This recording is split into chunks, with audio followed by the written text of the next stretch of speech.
Alright, welcome back to the Anna Karenina series. We just finished recording chapters 1 and 2. Today we're going to do chapters 3 and 4. Sorry, I gotta get my throat all wet for this. Like I said, we're continuing the Anna Karenina series, widely considered to be one of the greatest novels ever written. I'm a big fan of Russian literature. I read The Brothers Karamazov.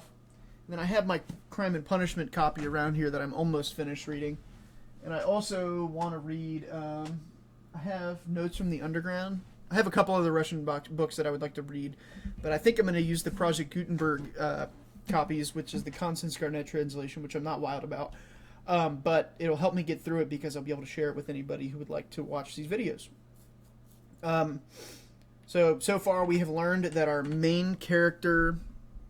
What is this? Stepan, Stepan, S-T-E-P-A-N, Arkadyevich cheated on his wife, and now we're experiencing the ramifications of that affair. His home life is disheveled, and that's pretty much all we know so far. Other than that, his staff is on his side, which is weird because he accepts fault for what he did.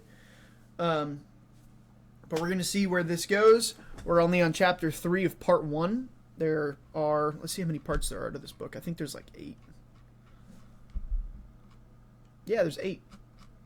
So we're on chapter 3 of part 1. And there are 8 parts. So this would be a long series. Please remember to like, share, and subscribe if you want to join along in this journey of reading this book. And I'm going to do my best to pronounce all the names correctly. I'm pretty bad at it. And then the problem I have with the translation is that the dialogue is clunky when you translate it into English. So I'm going to try to figure that out. But we're going to get on here. Thank you for joining us. When he was dressed, Stepan Arkadyevich sprinkled some scent on himself, pulled down his shirt cuffs, distributed into his pockets his cigarettes, pocketbook, matches, and match, with its double chain and seals, and shaking out his handkerchief, feeling himself clean, fragrant, healthy, and physically at ease, in spite of his unhappiness. He walked with a slight swing on each leg into the dining room, where coffee was already waiting for him, and beside the coffee, letters and papers from his office. He read the letters. One was very unpleasant, from a merchant who was buying a forest on his wife's property. To sell his forest was absolutely essential, but at present, until he was reconciled with his wife, the subject cannot be discussed. The most unpleasant thing of all was that his pecuniary interests should in this way enter the question of his reconciliation with his wife. And the idea that he might be led on by his interests, and that he might seek a reconciliation with his wife on account of the sale of the forest, that idea hurt him. When he had finished his letters, Stepan Arkadyevich moved the office papers close to him, rapidly looking through 2 pieces of business, made a few notes with a big pencil, and pushing away the papers, turned to his coffee. As he sipped the coffee, he opened a still damp morning paper and began reading it. Stepan Arkadyevich took in and read a liberal paper, not an extreme one, but one advocating the views held by the majority, and in spite of the fact that science, art, and politics had no special interest for him, he firmly held those views on all these subjects, which were held by the majority, and by the paper that he only changed them when the majority changed them, or, more strictly speaking, he did not change them, but they imperceptibly changed them of themselves within him. Stepan Arkadyevich had not chosen his political opinions or his views. These political opinions and views has come to him of themselves, just as he did not choose the shapes of his hat and coat, but simply took those that were being worn. And for him, living in a certain society, owing to the need ordinarily developed at years of discretion for some degree of mental activity, to have views was just as indispensable as to have a hat. If there was a reason for his preferring liberal or conservative views, which were held also by many of his circle, it arose not from his considering liberalism more rational, but from its being in closer accordance with the manner of his people, with his manner of life. The Liberal Party said that in Russia everything is wrong, and certainly Stepan Arkadyevich had many debts and was decidedly short of money. The Liberal Party said that marriage is an institution quite out of date, and that it needs reconstruction, and family life certainly afforded Stepan Arkadyevich little gratification and forced him into lying and hypocrisy, which was so repulsive to his nature. The Liberal Party said, or rather allowed it to be understood, that religion is only a curb to keep in check the barbarous classes of the people, and Stepan Arkadyevich could not get through even a short service without his legs aching from standing up, and he could never make out what was the object of it all, the terrible and high-flown language about another world when life might be so very amusing in this world. And with all this, Stepan Arkadyevich, who liked to joke, was fond of puzzling a plain man by saying that if he prided himself on his origin, he ought not to stop at Rurik and disown the first founder of his family, the monkey. And so liberalism has become a habit of Stepan Arkadyevich, and he liked his newspaper, as he did his cigar after dinner, for the slight fog diffused in his brain. He read the leading article in which it was maintained that it was quite senseless in our day to raise an outcry that radicalism was threatening to swallow up all conservative elements, and that the government ought to take measure to crush the revolutionary hydra. That, on the contrary, in our opinion, the danger lies not in that fantastic revolutionary hydra, but in the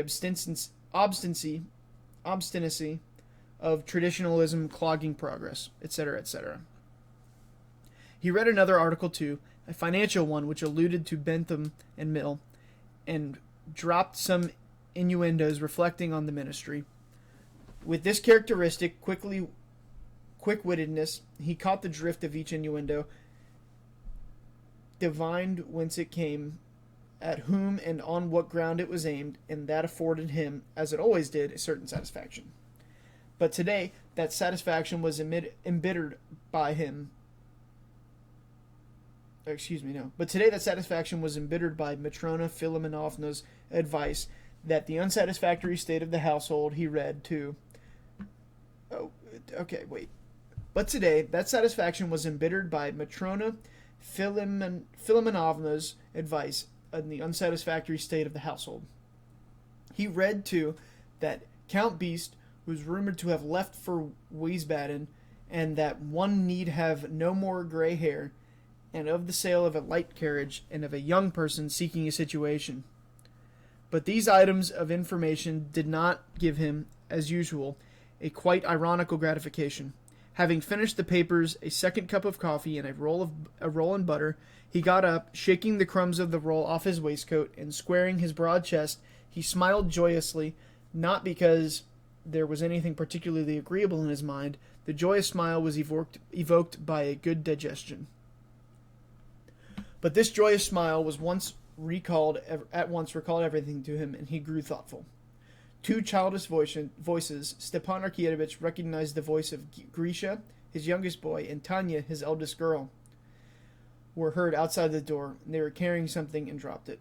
"I told you not to sit passengers on the roof," said the little girl in English. "There, pick them up."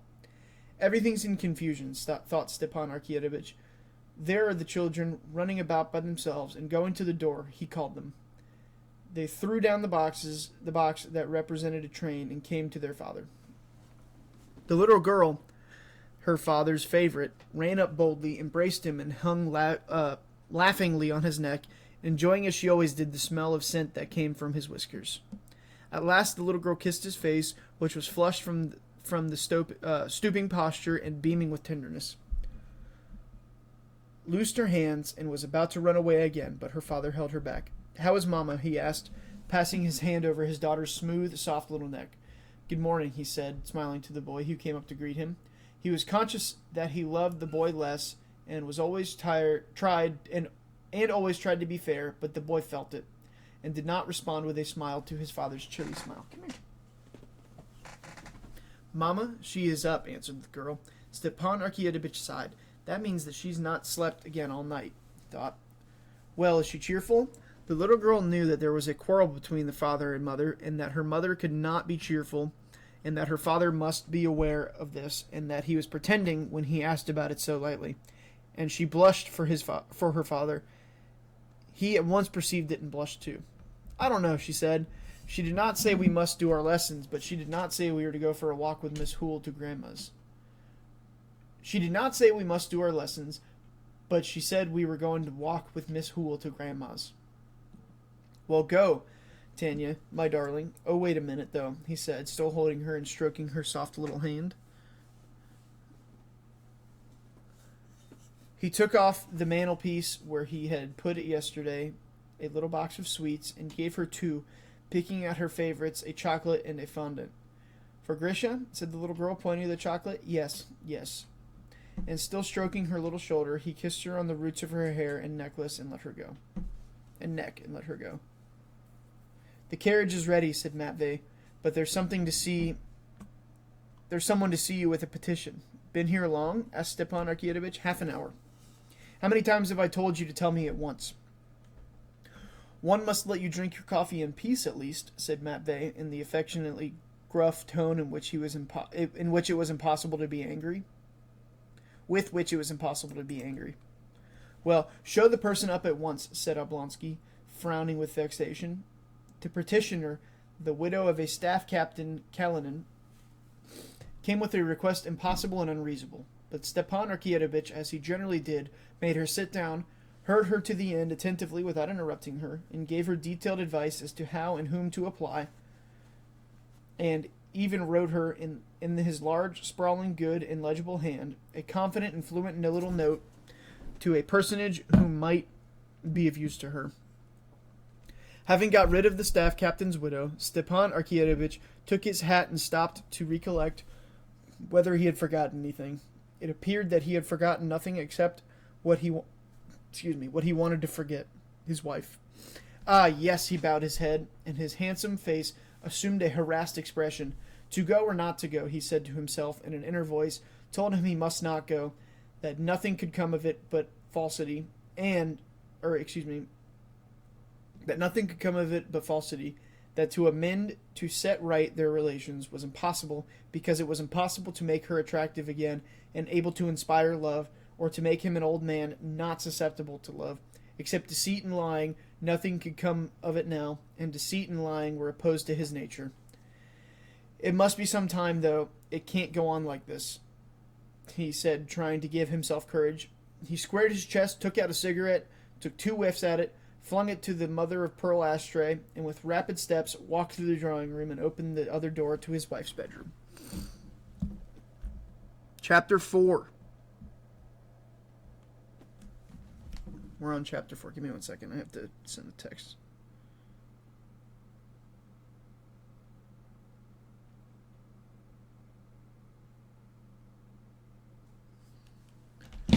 All right, chapter 4.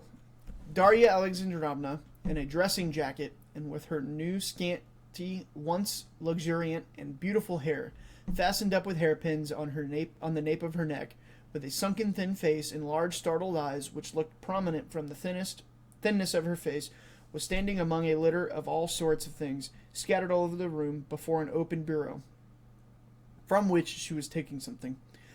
Hearing her husband's footsteps, she stopped, looking toward the door, and trying assiduously to give her features a severe and contemptuous expression. She felt she was afraid of him, and afraid of the coming interview. She was just attempting to do what she had attempted to do 10 times already in the last 3 days, to sort out the children's things and her own so as to take them to her mother's, and again she could not bring herself to do this. But now again, as each time before, she kept saying to herself that things cannot go on like this, that she must take some step, to punish him, to put him to shame, avenge on him some little part of at least of the suffering he has caused her. She still continued to tell herself that she should leave him, but she was conscious that this was impossible. It was impossible because she could not get out of the habit of regarding him as her husband and loving him. Beside this, she realized that even here in her own house she could hardly manage to look at her 5 children properly. They would be still worse off where she was going with them all. As it was, even in the course of these 3 days, the youngest was unwell from being given unwholesome soup, and the others had almost gone without their dinner the day before. She was conscious that it was impossible to go away, but, cheating herself, she went on the same sorting out the things and pretending she was going. Seeing her husband, she dropped her hand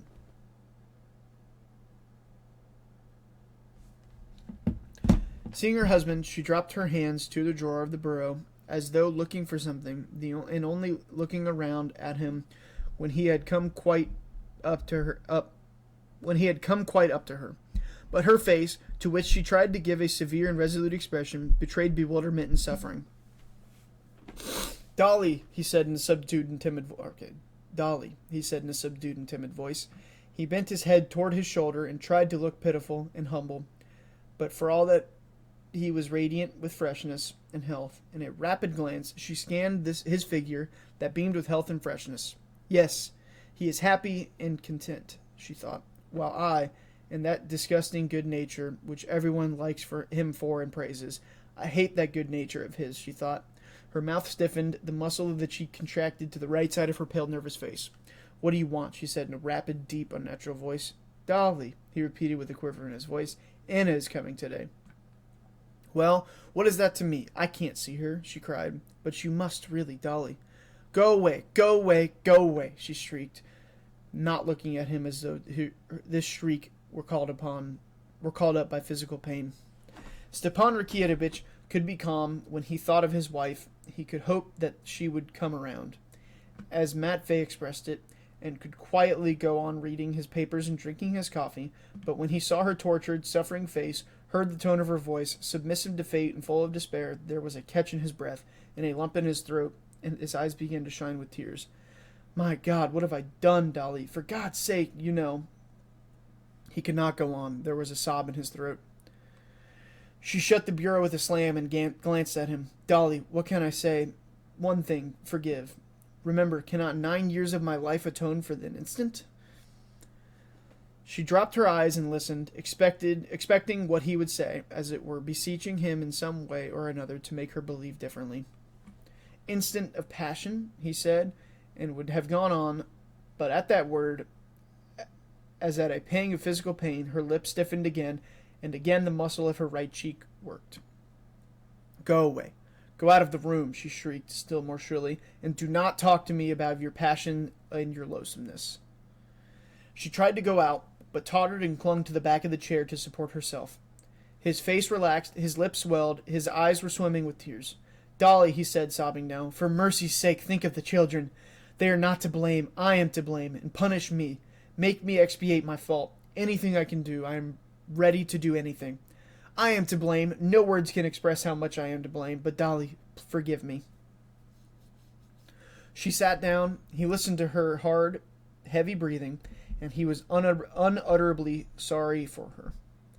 She tried several times to begin to speak, but could not. He waited. "You remember the children, Stiva, to play with them. But I remember them, and I know that this means their ruin," she said. Obviously, one of the phrases she had more than once repeated to herself in the course of the last few days. She had called him Stiva, and he glanced at her with gratitude and moved to take her hand, but she drew back from him with aversion. "I think of the children, and for that reason I would do anything in the world to save them, but I don't myself know how to save them. By taking them away from their father, or by leaving them with a vicious father. Yes, a vicious father. Tell me, after what has happened, can we live together? Is that possible? Tell me, is it possible?" She repeated, raising her voice. "After my husband, the father of my children, enters a love affair with his own children's governess? But what could I do? What could I do?" he kept saying in a pitiful voice, not knowing what he was saying, as his head sank lower and lower. "You are loathsome to me, repulsive," she shrieked, getting more and more heated. "Your tears mean nothing. You have never loved me. You have neither heart nor honorable feeling. You are hateful to me, disgusting, a stranger, yes, a complete stranger."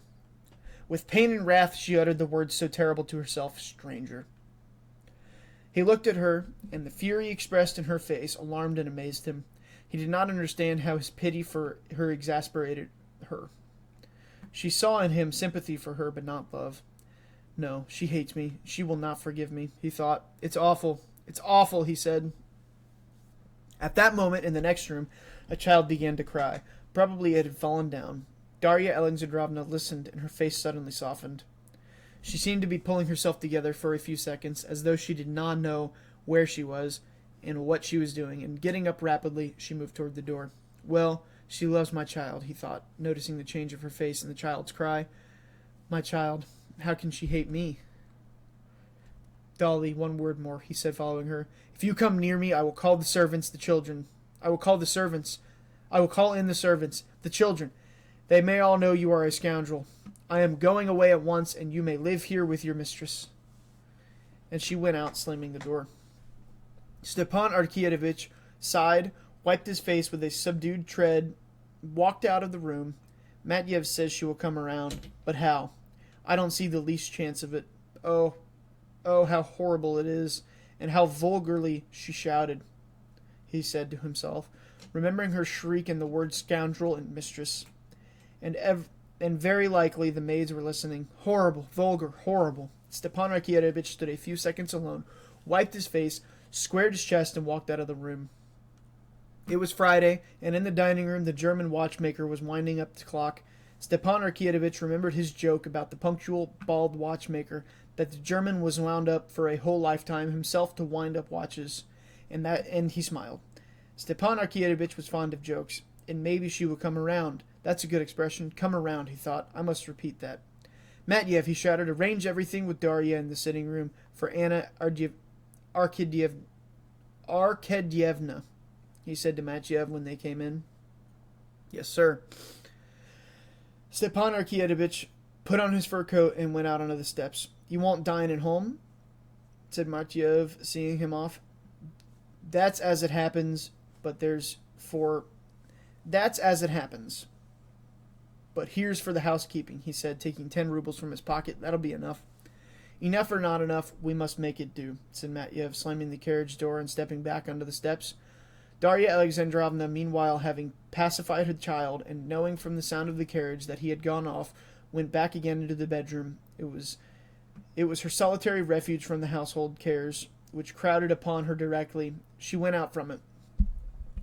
Even now, in the short time she had been in the nursery, the English governess and Matrona Filimonovna had succeeded in putting several questions to her, which did not admit of delay, and which only she could answer. What were the children to put on for their walk? Should they have any milk? Should not a new cook be sent for? Ah, let me alone, she said. And going back to her bedroom, she sat down in the same place as she had sat when talking to her husband, clasping tightly her thin hands with the ring that slipped down on her bony finger and fell to going over in her memory all the conversation. He is gone, but has he broken it off with her? She thought.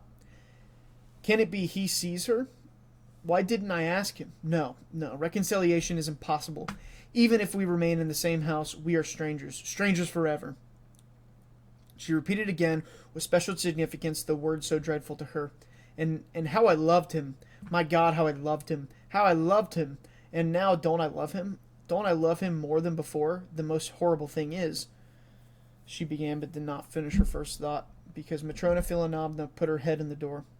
Let us send for my brother, she said. He can get a dinner anyway, or we shall have the children getting nothing to eat till 6 again, like yesterday. Very well, I will come directly and see about it. But did you send for a new milk? And Darya Alexandrovna plunged into her duties of the day and drowned her grief in them for a time. All right, that is the end of Chapter 4. We have gone through Chapters 1 through 4 of Part 1 of Anna Karenina. Chapter 5 is next, and I am kind of captured by this book at this point. That was very entertaining, very interesting, very sad. I know people who have gone through something like that, and that's about how the conversations go. So it's kind of interesting. We'll see where it goes from here. Thank you. Make sure you like, share, and subscribe, and we'll see you on the next one.